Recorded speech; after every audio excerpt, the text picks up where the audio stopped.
الأكرم الذي علم بالقلم علم الإنسان ما لم يعلم صدق الله العظيم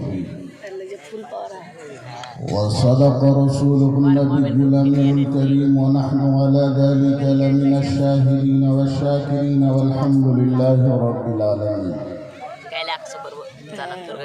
إن الله وملائكته يصلون على النبي يا أيها الذين آمنوا صلوا عليه وسلموا تسليما.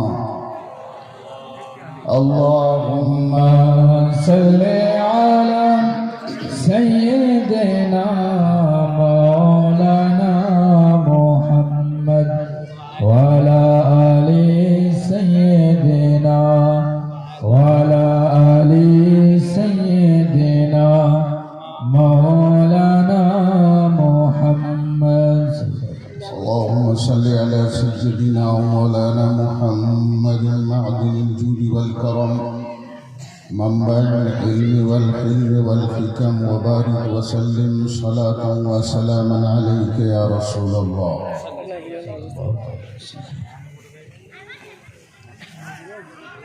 اسٹیج پہ رونق افروز علماء کرام،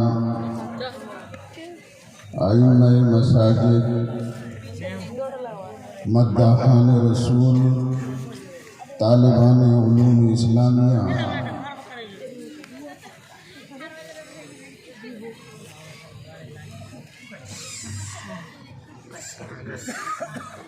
آج مدرسہ اشرفیہ معین الاسلام کے سالانہ جلسے کی پہلی رات ہے.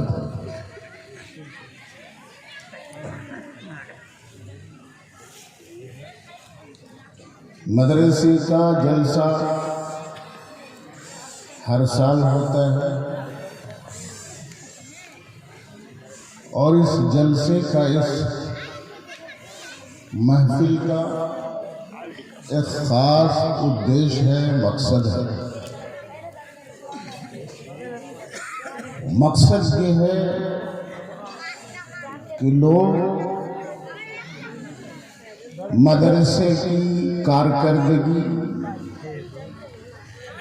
اس کا سال بھر کا نتیجہ، آپ نے جو کچھ بھی تعاون کیا، دان دیا،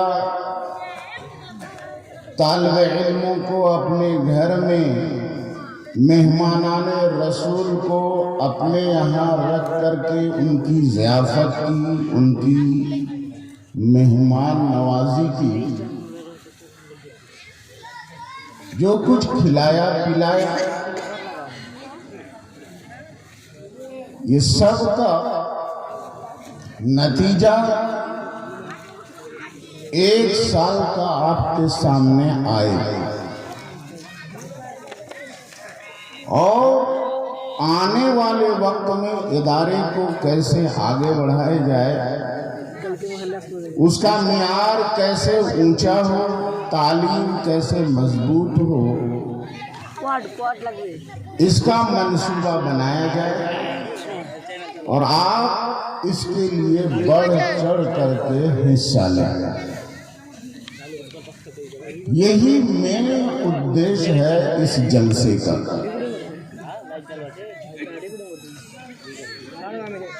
اس سے پہلے بھی میں نے عرض کیا تھا، جلسے تو بہت ہوتے ہیں،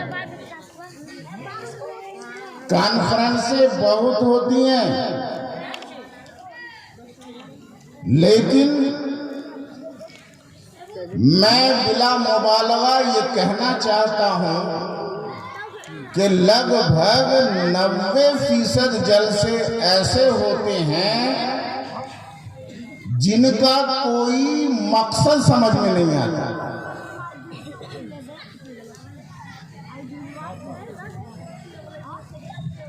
ہو سکتا ہے میری اس بات سے کچھ لوگوں کو اختلاف ہو، لیکن سچائی یہی ہے، نہ مدرسے کی تعلیمی پیش رفت، اس کا فروغ، نہ یہ مقصد، نہ کسی ادارے کی تعمیر، اور نہ ہی کوئی دینی مرکز جسے ہم اور آپ قائم کر کے اسے بڑھانا چاہتے ہیں، آگے لے جانا چاہتے ہیں، نہ کوئی دینی مقصد اور نہ ہی کوئی سماجی مقصد، بس یوں ہی تفریح کے لیے زیادہ تر جلسے ہوتے ہیں، اور ان جلسوں میں خرچ معمولی نہیں ہوتا۔ اگر دیکھا جائے تو سالانہ جو جلسہ ہوتا ہے ہر علاقے میں، ان جلسوں کے خرچے کو اگر جوڑ لیا جائے تو آپ ہر سال کسی بھی مدرسے کے ایک شعبے کو، ایک فیکلٹی کو آگے بڑھا سکتے ہیں، وہ قائم کر سکتے ہیں، اور ہر سال اتنا پیسہ خرچ ہوتا ہے کہ آپ کوئی اسکول قائم کر سکتے ہیں۔ لیکن ہم کرتے کیا ہیں؟ بولیے، ہم نے چندہ دیا، جلسہ کیا، اس کے بعد ہم سب جا کر کے سو گئے۔ جلسہ کرنے والے آئے، وہ اپنے مقصد سے آئے، اپنے مقصد میں کامیاب ہوئے، وہ چلے گئے، کرانے والے اپنے مقصد میں کامیاب ہو گئے، اور بیچ میں جو چندہ دینے والے ہیں انہیں صرف مزہ آیا۔ دور سے خطیب آیا، اس نے دھواں دھار تقریر کی، لطف آ گیا، مزہ آ گیا، بس۔ جلسے جتنے زیادہ ہوتے جا رہے ہیں اتنی ہی جہالت عام ہوتی چلی جا رہی ہے۔ ان پڑھوں کی تعداد بڑھتی چلی جا رہی ہے، ایجوکیشن گھٹ رہا ہے۔ اب آپ بتائیے، ہم نے دیکھا ہے، اپنے بچپن میں دیکھا ہے، آج اگر جوڑ کے دیکھا جائے تو اسکول میں پڑھنے والے بچوں کا بھی ریشو کم ہو گیا ہے۔ پہلے اسکول کم تھے لیکن پڑھنے والے زیادہ تھے، اور تعلیم کا معیار بہتر تھا، کوالٹی تھی، اساتذہ محنت سے پڑھاتے تھے، اور لوگ جو بھی پڑھاتے تھے اپنے بچوں کو شوق سے پڑھاتے تھے۔ لیکن آج دیکھیے آپ، دن بدن تعلیم کا معیار گھٹتا چلا جا رہا ہے۔ ہاں یہ ہے کہ لوگ اپنے بچوں کو بامبے بھیج رہے ہیں، زیادہ سے زیادہ تعداد میں سانگھولا بھیج رہے ہیں، گجرات بھیج رہے ہیں، کاروبار کرنے کے لیے، پیسہ کمانے کے لیے۔ تو لوگوں کے پاس پیسہ ضرور ہو گیا ہے، لیکن ان کے پاس ایجوکیشن نہیں ہے، تعلیم نہیں ہے۔ حالانکہ ہم مسلمان ہیں، قوم مسلم، اس کے اسلام کی بنیاد اور اس کی ابتدا جو ہوتی ہے، اسلامی تعلیم کی شروعات ہوتی ہے تو اسلامی تعلیمات کی شروعات ہی ہوتی ہے پڑھو سے، پڑھو سے شروعات ہوتی ہے۔ یہ قرآن 30 پارے ہیں کہ نہیں ہیں؟ 30 پارے قرآن ہیں اور 6000 سے زیادہ اس میں آیتیں، 6000 سے زیادہ آیتیں ہیں۔ ان 6000 آیتوں میں قرآن کے اندر سب سے پہلی جو آیت اتری ہے اللہ کے نبی پر، وہ آیت ہے اقرأ بسم ربک الذی خلق۔ پڑھو، اپنے رب کے نام سے پڑھو۔ تو ہماری شروعات ہے پڑھو سے، اس قوم کی ابتدا ہے پڑھو سے۔ اللہ تبارک و تعالیٰ کے پیارے حبیب عبادت میں مصروف ہیں۔ توجہ چاہوں گا، غار حرا کے اندر عبادت کر رہے ہیں، اپنے پروردگار کی عبادت کر رہے ہیں۔ گھر سے دور ایک پہاڑی کے اندر ایک غار میں عبادت کر رہے ہیں۔ کبھی 15 دن کا کھانا پانی لے کر کے جاتے تھے اللہ کے نبی، کبھی کبھی ایک مہینے کا کھانا پانی کا انتظام لے کر کے جاتے تھے، اور وہاں سے کبھی 1 مہینے کے بعد، کبھی 15 روز کے بعد اپنے گھر میں واپس آتے تھے۔ کیا کرتے تھے وہاں؟ اللہ کا ذکر کرتے تھے، عبادت کرتے تھے۔ لیکن توجہ، عبادت فرماتے ہیں، ارے عبادت اللہ کی ہو رہی تھی، اور اللہ تبارک و تعالیٰ نے انسان کو عبادت کے لیے ہی پیدا کیا ہے۔ اصل مقصد عبادت ہے، لیکن یہاں پر توجہ کی ضرورت ہے۔ عبادت ضرور ہو، لیکن عبادت کے لیے علم ضروری ہے۔ عبادت کے لیے علم ضروری ہے۔ عبادت کا طریقہ معلوم کیسے ہوگا؟ جب علم ہوگا۔ نماز کیسے پڑھی جائے گی؟ جب علم ہوگا۔ وضو کیسے کیا جائے گا؟ جب علم ہوگا۔ غسل کیسے کیا جائے گا؟ جب علم ہوگا۔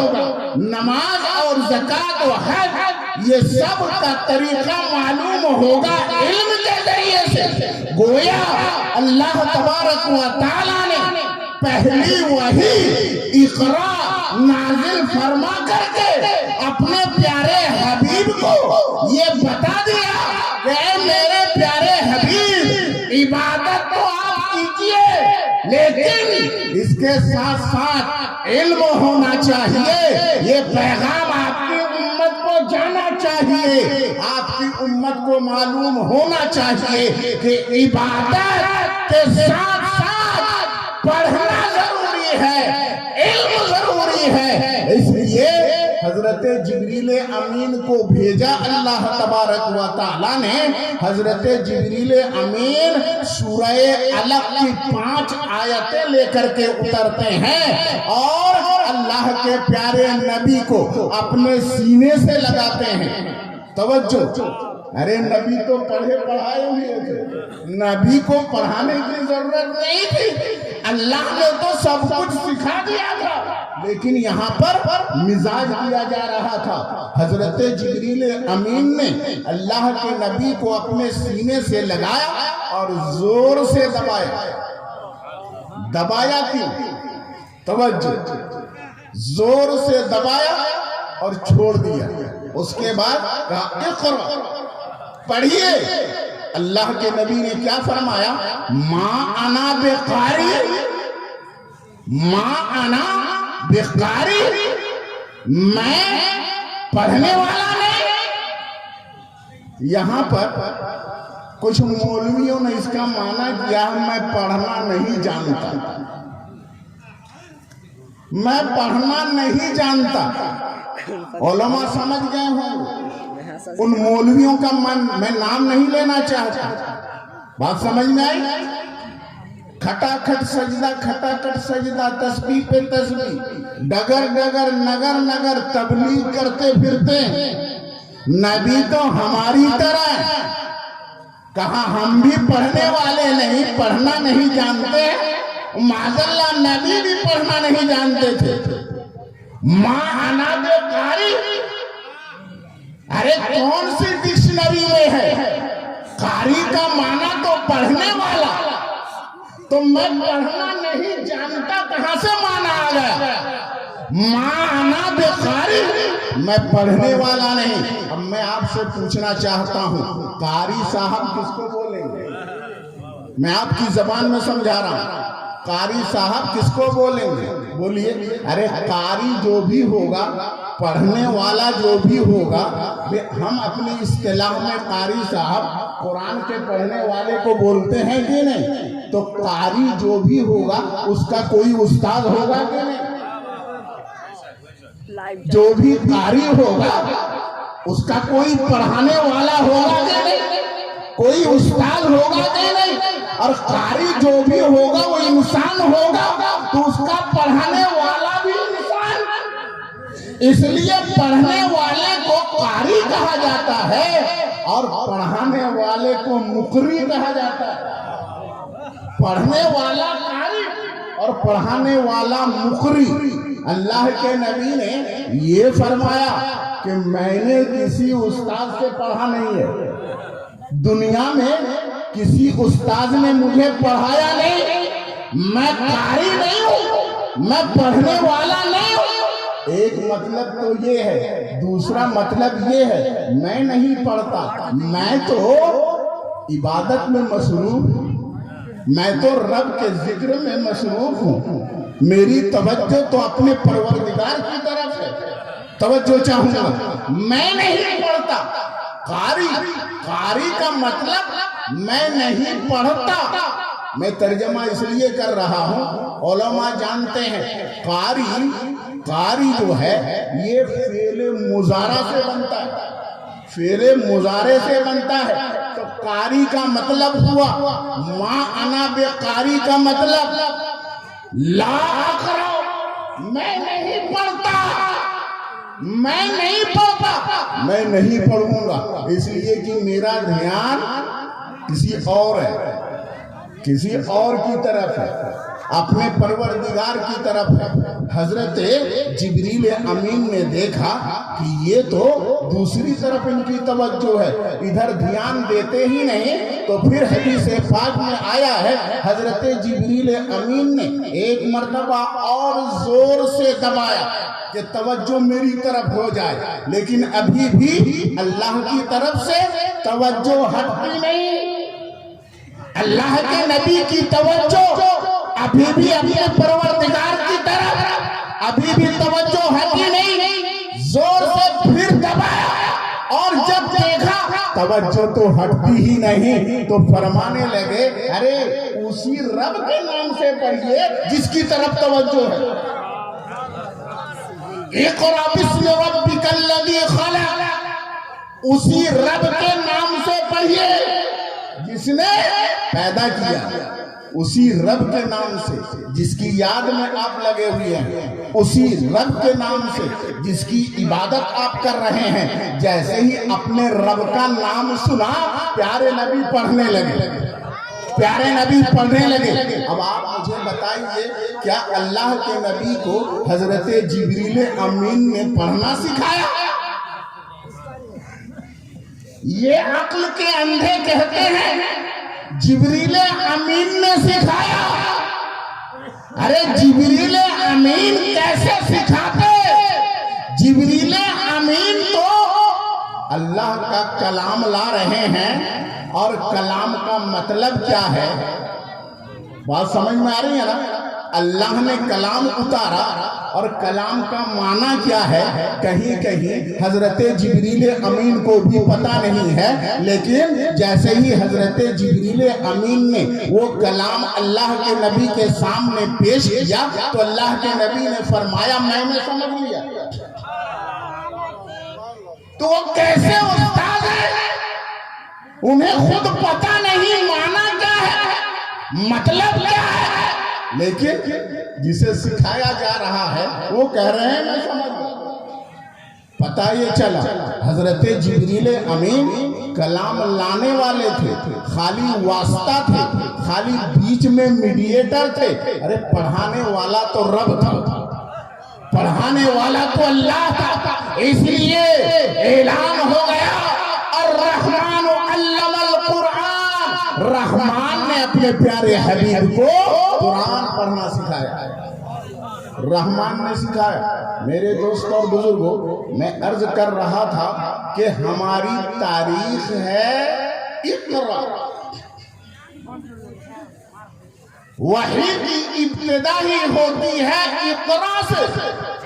پڑھو اپنے رب کے نام سے جس نے پیدا کیا، خلق الانسان من علق، انسان کو بستہ خون سے، جمے ہوئے خون سے انسان کو پیدا کیا، اس لیے کہ انسان سب سے پہلے شکم مادر میں نطفے کی شکل میں ہوتا ہے، پھر اس کے بعد وہ نطفہ ایک جمع ہوا خون ہو جاتا ہے، پھر بتدریج وہ خون گوشت کا لوتھڑا ہو جاتا ہے، پھر اس میں ہڈیاں آتی ہیں، پورا انسان بنتا ہے۔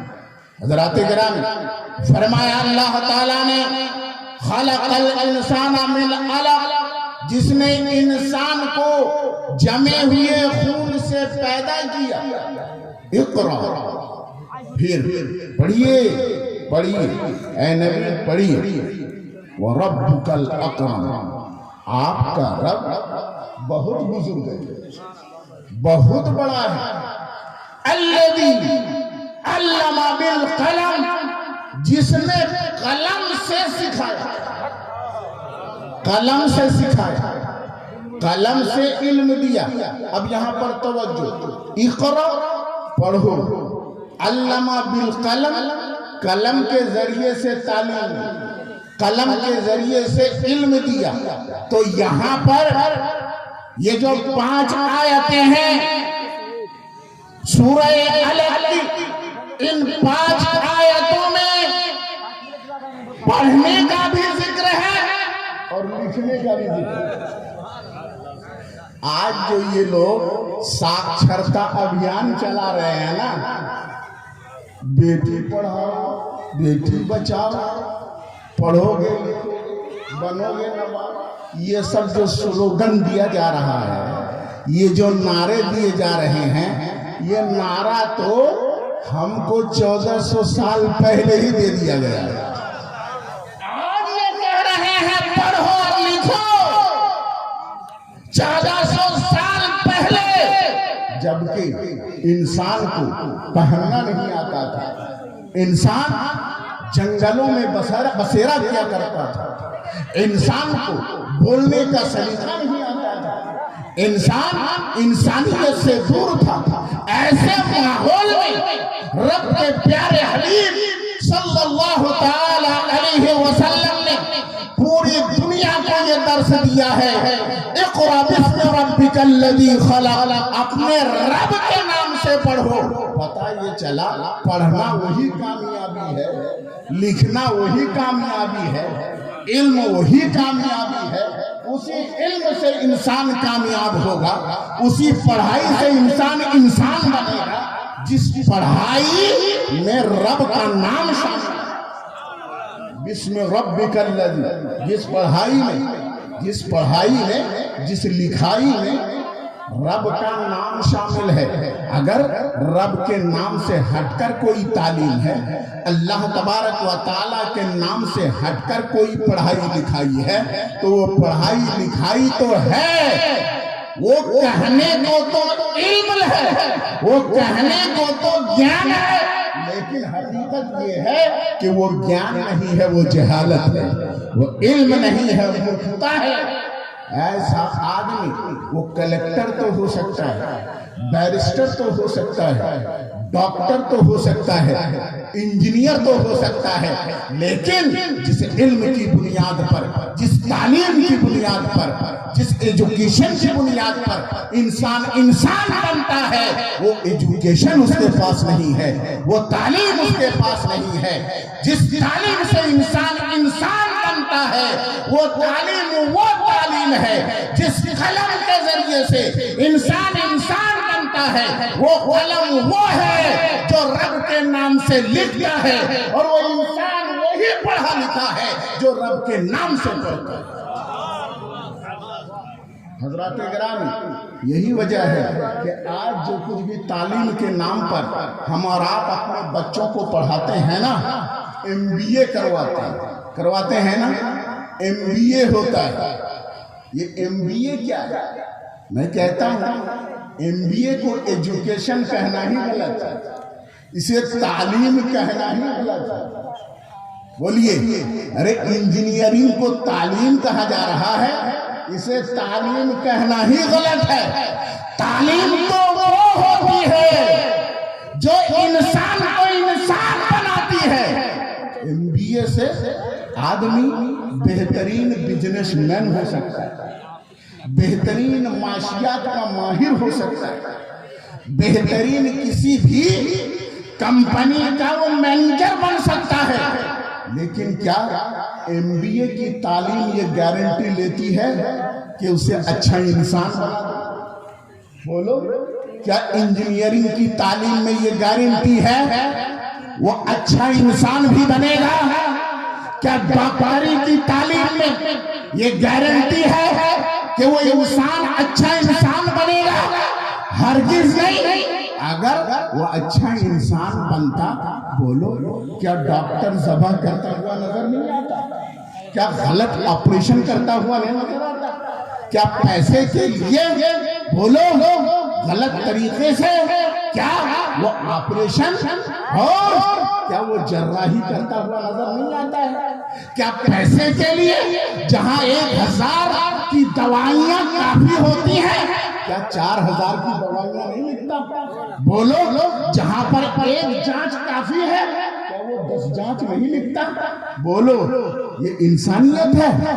ہرگز نہیں۔ پتہ یہ چلا کہ ڈاکٹری کی تعلیم نہیں ہے، یہ پروفیشن ہے۔ MBA کی تعلیم نہیں ہے، یہ پروفیشن ہے، یہ آدمی کا پیشہ ہے۔ آدمی کو یہ تعلیم پیشہ ور بناتی ہے، آدمی میں آدمیت پیدا نہیں کرتی، انسان میں انسانیت پیدا نہیں کرتی۔ تو حضرات گرامی، لیکن جس تعلیم کے ساتھ رب کا نام شامل ہے، جس ایجوکیشن میں خالق کائنات کا نام ہے، جس تعلیم میں رب کا نام شامل ہے، وہ تعلیم یقیناً ایک انسان کو انسان بنائے گی، ایک آدمی کو آدمی بنائے گی۔ حضرات گرامی، یہی وجہ ہے کہ آج دنیاوی تعلیم جتنی زیادہ ہوتی چلی جا رہی ہے، ایجوکیشن جتنا بڑھ رہا ہے، آدمیت اتنی ہی کم ہوتی چلی جا رہی ہے، انسانیت اتنی ہی دم توڑتی ہوئی نظر آتی ہے۔ کیوں؟ اس لیے کہ یہ جتنی بھی تعلیم آج ہو رہی ہے، یہ تعلیم پروفیشن بن کے رہ گئی ہے، یہ انسان کو انسان بنانے والی تعلیم نہیں ہے۔ حضرات گرامی، یہی وجہ ہے کہ اللہ کے نبی صلی اللہ تعالی علیہ وسلم نے جس تعلیم کی اہمیت پہ زور دیا ہے، جس کی فضیلت بیان فرمائی ہے، وہ تعلیم کون سی تعلیم ہے؟ وہ دینی تعلیم ہے، وہ دینی تعلیم ہے۔ دینی تعلیم کی فضیلت کتنی ہے آپ ذرا اندازہ لگاؤ۔ اللہ کے پیارے نبی ارشاد فرماتے ہیں، من خرج فی طلب العلم فهو فی سبیل اللہ حتی یرجع جو آدمی اللہ تبارک و تعالی کے دین کی تعلیم کے ارادے سے گھر سے باہر نکلا، علم دین حاصل کرنے کی نیت سے گھر سے باہر نکلا، تو اللہ کے راستے میں ہے، اللہ کے راستے میں ہے۔ جیسے جہاد کرنے والا جب گھر سے باہر نکلتا ہے تو جب تک گھر واپس نہیں آتا وہ اللہ کے راستے میں ہوتا ہے، اللہ کے راستے میں ہوتا ہے، تو اس کے ہر قدم کے بدلے میں نیکی لکھی جاتی ہے۔ اسی طریقے سے جب طالب علم گھر سے باہر نکلتا ہے تو اللہ کے راستے میں ہوتا ہے، اس کے ہر قدم کے بدلے میں نیکیاں لکھی جاتی ہیں، حتی یرجع، یہاں تک کہ وہ علم دین حاصل کر کے اپنے وطن کو واپس نہ آ جائے۔ گھر واپس آنے تک اللہ کے راستے میں، جب اللہ کے راستے میں بولو اس کی فضیلت کی انتہا ہے، بولو کتنی فضیلت کا حامل ہے وہ